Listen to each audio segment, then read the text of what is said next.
Olá, vamos dar andamento ao nosso estudo daquele livro.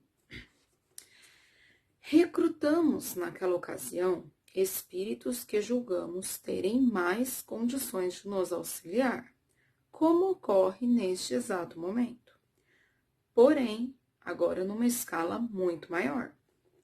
É claro que, como agora, tivemos de selecionar o tipo psíquico que iria trabalhar conosco.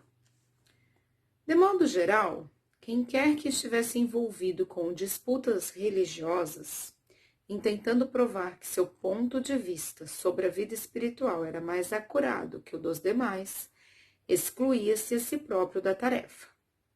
É como o Evangelho relata numa parábola em que são convidados os estropiados, os pobres, os famintos e aqueles que estavam nas ruas para o festim das bodas. Vou ler o trechinho do Evangelho que fala sobre isso. Então, o dono da casa, indignado pela escusa dos primeiros convidados, disse ao seu servo: sai depressa pelas ruas e bairros da cidade e traze aqui os pobres, os aleijados, os cegos e os mancos. Disse o servo: Senhor, está feito como mandaste, mas ainda há lugar. Então disse o Senhor ao servo: sai pelos caminhos e valados e força-os a entrar, para que a minha casa se encha. Lucas 14, 21 a 23. Tivemos de contar não com os que se consideravam mais indicados ou merecedores, nem com os que se julgavam mais preparados ou capazes. Até porque esses se esquivaram, mas com aqueles que não temiam trabalhar, que tomaram do arado para arar a terra, pois a tarefa era por demais desafiadora. Bem o que estamos vivendo no momento, não? A maioria dos espíritos que nos auxiliaram nas tarefas de higienização e reurbanização da Europa, tanto os encarnados em desdobramento como os desencarnados, era composta por aqueles que denominamos portador de efeitos de contato, de carisma ou de magnetismo, aptidões desenvolvidas em outras experiências reencarnatórias. Era gente capaz de mobilizar seu carisma e influenciar a turba de almas perturbadas em sofrimento nas regiões infelizes. Lançando mão do tônus magnético e do carisma que dispunham, trabalhariam influenciando grande número de espíritos fixados no umbral europeu.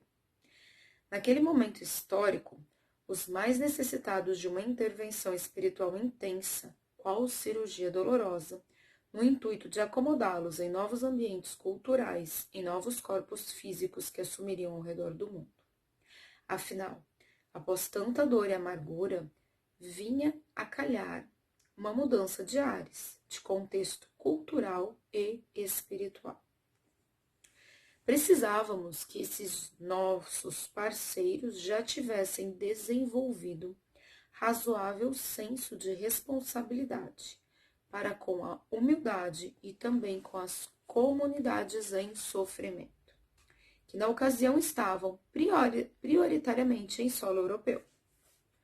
Como não se tratava de efetivar uma conversão religiosa dos espíritos umbralinos, mas de despertar sua consciência espiritual, vimos-nos forçados a deixar de lado boa parte dos adeptos religiosos, sobretudo entre encarnados.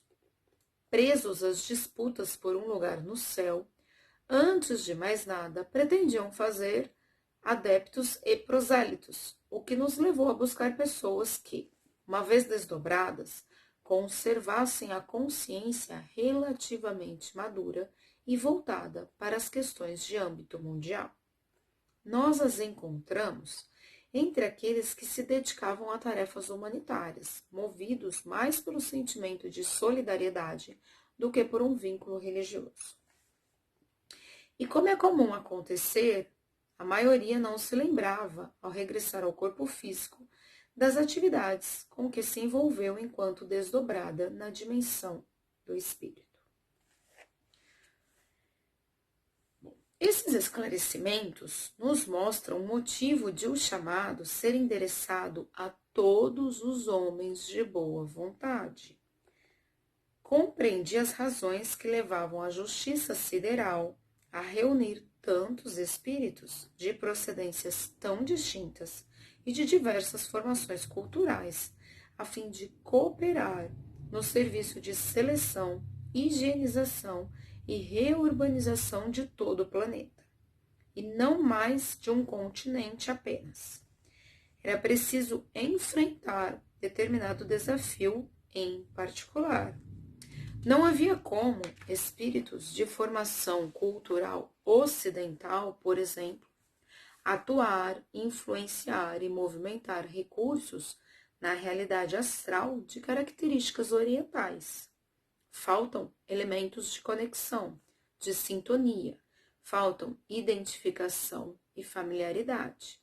Isso ilustra porque a convocação do administrador planetário se dirigia a todos os seres de todas as latitudes e não somente aos que se afeiçoam à interpretação do Evangelho segundo a tradição ocidental, como o cristão médio talvez estivesse inclinado a acreditar.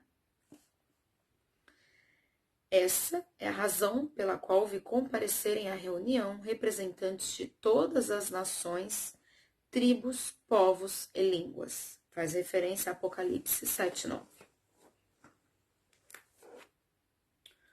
Durante o ápice do processo, por mais de 10 anos consecutivos, noite após noite, dia após dia, de ambos os hemisférios, partiam seres encarnados e desencarnados, dotados de razoável amadurecimento para a tarefa.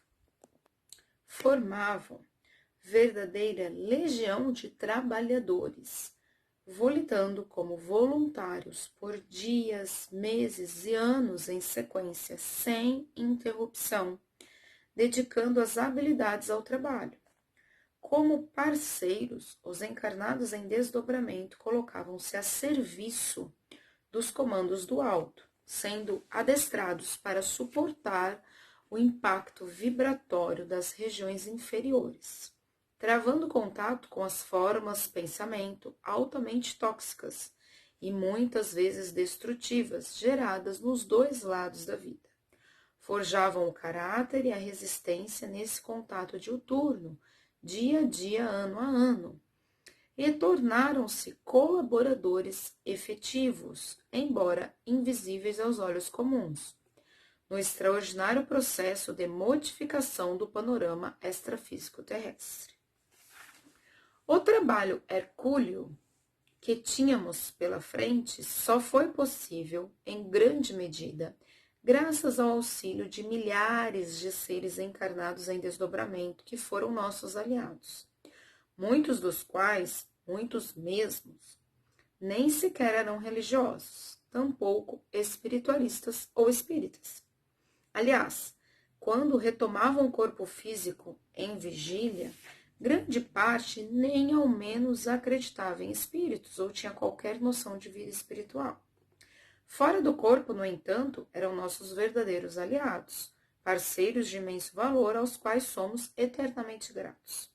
Mesmo passados todos esses anos após o encerramento daquela etapa de reurbanização astral do continente europeu, esses seres continuam conosco, alguns já desencarnados e outros ainda no mundo físico, mas trabalhando, desta vez no processo maior de separação dos peixes bons e ruins da alegoria bíblica,